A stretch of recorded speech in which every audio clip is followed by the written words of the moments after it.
Colosenses capítulo 2, versos 6 al 12. Colosenses capítulo 2, versículo del 6 al 12.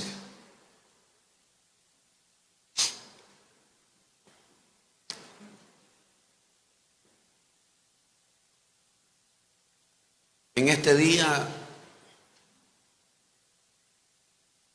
lo cual yo considero que es un día especial. Es un día especial porque estamos en la casa de Dios. Es un día especial porque la presencia de Dios está con nosotros. Pero considero también que es un día especial porque hoy estamos celebrando una fiesta de bautismos. Y eso lo hace especial. En estos días hemos estado hablando acerca de procesos y hoy me gustaría compartir con ustedes 7 cosas muy importantes, 7 cosas muy importantes que nos ayudarán a comprender mejor el proceso de la vida cristiana. Si usted se le olvidó o si no lo sabía, la enseñanza siempre están allá afuera, la enseñanza impresa. Eso usted se necesita de estar apuntando, ya usted la tiene. Y alguna cosa que usted quiera apuntar, pues allí lo hace. Pero todos los domingos siempre tenemos este material con el propósito de que la gente, el pueblo, tenga herramientas para aprender y que lo que aprenda lo pueda compartir con otras personas. Eso es lo importante. 7 cosas muy importantes que te ayudarán a comprender mejor el proceso de la vida cristiana. Colosenses capítulo 2, versos 6 al 12. Dice la palabra de Dios así. Colosenses capítulo 2, versos 6 al 12. Por tanto, de la manera que habéis recibido al Señor Jesucristo, andad en Él, arraigados y sobreedificados en Él, y confirmados en la fe, así como habéis sido enseñados, abundando en acciones de gracias. Mirad que nadie os engañe por medio de filosofías y huecas sutilezas, según las tradiciones de los hombres, conforme a los rudimentos del mundo y no según Cristo. Porque en Él habita corporalmente toda la plenitud de la deidad, y vosotros estáis completos en Él, que es la cabeza de todo principado y potestad. En Él también fuiste circuncidados con circuncisión no hecha a mano, al echar de vosotros el cuerpo pecaminoso carnal en la circuncisión de Cristo. Y si me puede acompañar a leer el versículo 12, por favor. Sepultados con Él en el bautismo, en el cual fuiste también resucitados con Él, mediante la fe en el poder de Dios que le levantó de los muertos. Amén. 7 cosas muy importantes que nos ayudarán a comprender mejor el proceso de la vida cristiana. Lo primero es que toda persona debe tomar una decisión. Alguien puede decir conmigo, decisión. Y la decisión más importante que toda persona debe tomar es recibir a Jesús. No hay decisión, hermano, olvídate, la decisión que tomaste el día que te dijiste me voy a casar, esa no fue la decisión más importante de tu vida. La decisión de ser mamá, o la decisión de comprar una casa o de comprar algo, no fue la decisión más importante de la vida. La decisión más importante que todo ser humano toma en esta vida es la decisión de recibir a Jesús. Por eso dice en el versículo 6, por tanto, de la manera que habéis recibido al Señor Jesucristo. ¿Qué es lo que hay que hacer con Jesús? Hay que recibirlo. En una ocasión recuerdo a alguien que me dijo, recuerdo que yo le estaba hablando de Jesús y le dije, ¿pero usted ya recibió a Jesús? Le pregunté. Y me dijo, ¿y por qué tengo que recibirlo si nunca lo he negado? Yo siempre he ido, me dice, todos los domingos no fallo a mi iglesia. Yo soy un hombre religioso, yo no le hago mal a nadie, yo no le robo a nadie, yo no le ando quitando la mujer a nadie. ¿Y por qué lo voy a recibir si yo nunca lo he negado? Si yo creo en Jesús, me dice. ¿Sabe por qué lo va a recibir? Le dije, porque la Biblia así lo dice. La Biblia dice en Juan capítulo 1, versículo 11 y 12, a los suyos vino y los suyos no le recibieron, mas a todos los que le recibieron, a los que creen en su nombre, les dio potestad, derecho de ser llamados hijos de Dios. Y aquí es donde hay que aclarar algo que de hecho yo se lo he contado a usted. Muchas personas se han molestado conmigo cuando les digo esto.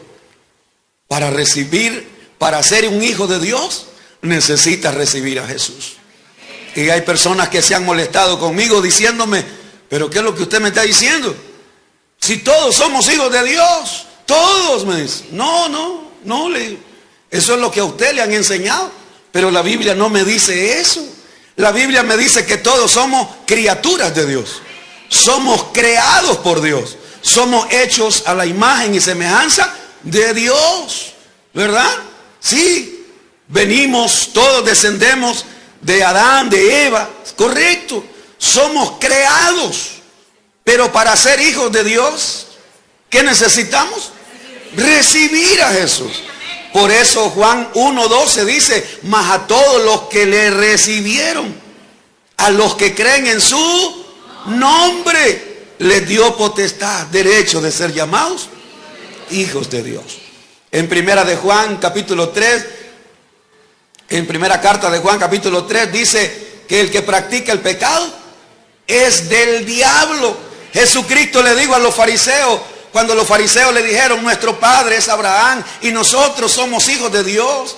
Y el Señor les dijo, si vuestro padre fuera Abraham, ustedes me creerían a mí. Pero ustedes lo que quieren es matarme, asesinarme. Vuestro padre es el diablo, les dijo eso. Hay gente que se molesta y no es para menos, hermano. No es para menos que alguien, ¿verdad?, le digan, no, pero es que tu papá no es Dios. Tu papá es el diablo. A nadie le gusta que le digan eso, hermano. Pero la palabra de Dios así lo enseña. Entonces la primera decisión que debemos tomar todos los seres humanos es recibir a Jesucristo. Amén. Yo espero que usted ya lo haya hecho. Yo espero que usted ya haya tomado esa decisión de decirle, Jesús, te abro mi corazón, reconozco que soy un pecador, perdóname, lávame con tu sangre, Señor, y que mi nombre esté escrito en el cielo, en el libro de la vida. Señor, yo te abro mi corazón y te recibo como mi Salvador y mi Señor. Eso es recibir a Jesús. La mayoría de personas se quedan ahí y no dan el siguiente paso. Por eso le digo que la vida cristiana es un proceso. Entonces el primer paso es recibir a Jesús, pero ahora necesitamos dar ese otro paso. Y el siguiente paso es la obediencia. ¿Alguien puede decir conmigo obediencia? Obediencia. En el mismo versículo 6 dice, por tanto, de la manera que habéis recibido al Señor Jesucristo, ¿qué dice? Andad en Él. Oiga lo que dice, andad en Él. ¿Qué quiere decir eso? Obedécele. Si ya recibiste a Jesús, ¿qué vas a hacer? Obedecerle. Y hay cosas tan sencillas que Jesús hizo y las mandó que las hiciéramos nosotros. Pero lamentablemente, la mayoría, por decirlo así, la mayoría de las personas no las hacemos. Por ejemplo, ¿cuántos saben que Jesús oraba? La Biblia dice que se levantaba muy oscuro y se iba a lugares aparte, ¿a qué? A orar. ¿Y cuántos sabemos que Jesús mandó que todos aquellos que creemos en Él debemos orar? Entonces yo le haría la pregunta a la mayoría de ustedes. ¿Y por qué tú no oras? Si el Señor oraba, que ni siquiera me voy a atrever a decir esto. Jesús posiblemente ni siquiera necesitaba orar, porque Jesús era Dios. Pero Él se levantaba temprano a orar. Cuando los discípulos se despertaban, ya lo hallaban. ¿Y qué se hizo Jesús? Pero si aquí está, sí, pero no está. ¿Y a dónde está? Y lo buscaban. ¿Y a dónde lo hallaban? Orando. Se iba a lugares apartados a orar. En una ocasión Jesús le dijo a Pedro: Pedro, ¿no te he dicho que veles y ores para que no caigas en tentación? Y en lugar de orar, Pedro se dormía. Y no solo Pedro, el resto de los discípulos. Lo mismo sigue pasando hoy. Muchos de ustedes ponen excusa para no orar. La excusa de que, ay, me agarró la tarde. Ay, es que me dormí. Ay, es que puse la alarma y me sonó, pero me seguí durmiendo. Y cuando ya me desperté, ya era tan tarde que solo, ¿verdad? Cuando estaba en el baño bañándome: Señor, aquí estoy, perdóname, guárdame, ayúdame, llévame en paz. Bañando y orando, dice ella, pues, ella o él. No, hermano. Orar. ¿Cuántas citas bíblicas encontramos donde la Biblia dice orando en todo tiempo? Orando sin cesar. ¿No? Entonces, ¿por qué no aprendemos a obedecer al Señor en cosas tan sencillas? Pregunto, ¿Jesús se bautizó? Pregunto, ¿Jesús se bautizó? Jesús tenía 30 años cuando Él se bautizó en agua, cuando fue al río Jordán para que Juan el Bautista lo bautizara. Y después que resucita Jesús, le dice a los discípulos: id por todo el mundo, vayan y hagan discípulos y bautícenlos en el nombre del Padre, del Hijo y del Espíritu Santo. Entonces Jesús no solamente se bautizó, Él ordenó que todos aquellos que nos llamamos discípulos de Él nos bauticemos. Entonces yo le sigo haciendo la pregunta a usted: ¿y entonces por qué algunos de los que se llaman cristianos siguen pensando si se bautizan o no? ¿Por qué, si usted dice que cree en Jesús y dice que lo ha recibido, por qué todavía sigue pensando? Es que no estoy preparada, es que no estoy preparado, es que me hace falta, es que necesito conocer más. Hermano, nosotros vamos a seguir conociendo más de Dios hasta el día que nos muramos. Y si usted quiere ser perfecto, usted nunca va a ser perfecto. Siempre vamos a ser seres imperfectos, pero cambiando cada día. Entonces, la obediencia es el segundo paso después de recibir a Jesús. Pregunto, ¿Jesús caminó en obediencia a su Padre Celestial? ¿Jesús anduvo en santidad? Y ahora nos manda que nosotros andemos en santidad. Primera de Pedro 1:14 dice: como hijos obedientes. ¿Aló? Primera de Pedro 1:14 y 16: como hijos obedientes, no os conforméis a los deseos que antes teníais, estando en vuestra ignorancia, sino como aquel que os llamó es santo. ¿Qué dice? Sed también vosotros santos en toda vuestra manera. ¿Alguien está leyendo eso? ¿En qué debemos de ser santos ahora nosotros? En toda.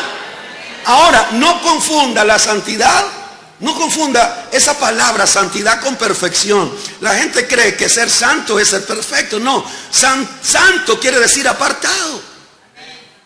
Somos apartados. Jesús le dijo a los discípulos: ustedes ya no son de este mundo. Aunque viven en el mundo, ustedes ya no son del mundo. Igual pasa con nosotros. Yo vivo en este mundo, pero ya no pertenezco a este mundo. ¿Por qué ya no pertenezco? Porque todo lo que yo hacía antes, mundanamente, ya no lo hago. Por eso es que la Biblia dice: ya no te conformes. No te conformes a los deseos que antes tenías cuando éramos ignorantes, sino como aquel que os llamó es santo, sed también vosotros santos en toda vuestra manera de vivir, porque escrito está. Diga conmigo: escrito está. O sea que esto no es un invento mío, Esto no es un invento mío. Está escrito. ¿Y qué es lo que está escrito? Sé santo porque yo. Entonces ahí está el Señor diciendo, yo anduve en santidad. Yo obedecí al Padre. Cuando Jesús se bautizó en el cielo, ese día se oyó una voz que dijo, este es mi Hijo amado, en el que yo tengo complacencia. ¿Qué quiere decir eso? Cada vez que obedecemos a Dios en lo que Él nos manda, nuestro Padre en el cielo dice, esa es mi hija, ese es mi hijo, en el que yo tengo complacencia. ¿Cómo se siente usted, mamá, papá, cuando tus hijos te obedecen? Complacido, ¿verdad? Alegre, qué bueno, mi hija, mi hijo está haciendo lo que me agrada, lo que yo le mando. Así nuestro Padre Celestial también se siente gozoso cuando nosotros le obedecemos. Lo tercero, necesitamos en la vida cristiana, necesitamos fundamento. Fundamento, la base, donde nosotros vamos a echar raíces. En el versículo 7 aparece la palabra arraigados. No sé si ya se fijó.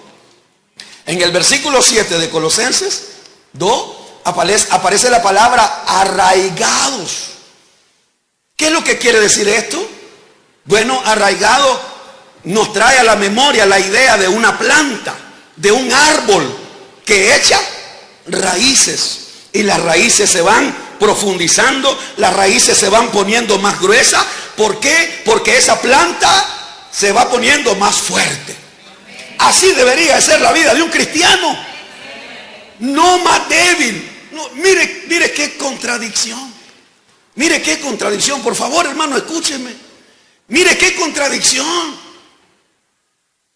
Que personas que comenzaron la vida cristiana y se miraban que iban creciendo y ellos iban, ¡hala, qué bárbaro esa hermana! Ahora en todo lugar ella quiere estar, el otro quiere estar, se le mira una alegría, se le mira un fuego, se le mira un avivamiento. ¡Wow, qué tremendo! Y de repente, ¡pum!, se le fue todo.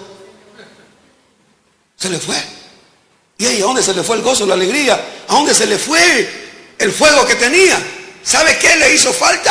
Le hizo falta tener una base, un fundamento. No sé si me explico.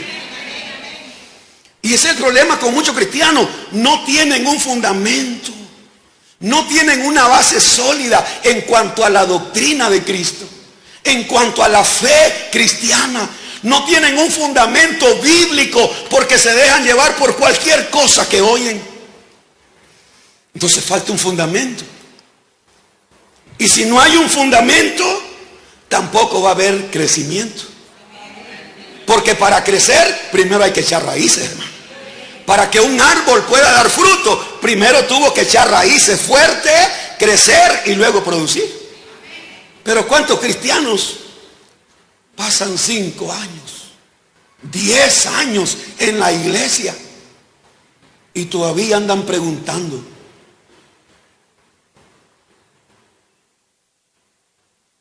¿Y quién es el Espíritu Santo? Es una fuerza, es una luz, es una paloma. Ah, entonces voy a poner aquella canción, la paloma celestial. Ay, la paloma celestial. Ah. Y tiene 10 años, está en la iglesia y no sabe ni siquiera quién es el Espíritu Santo. ¿Ah? ¿Por qué? ¿Por qué hoy hay tantos cristianos sin conocimiento? ¿Por qué hoy hay tantos cristianos que tienen años de estar en la iglesia, pero no tienen un conocimiento, ni siquiera conocimiento básico de la palabra?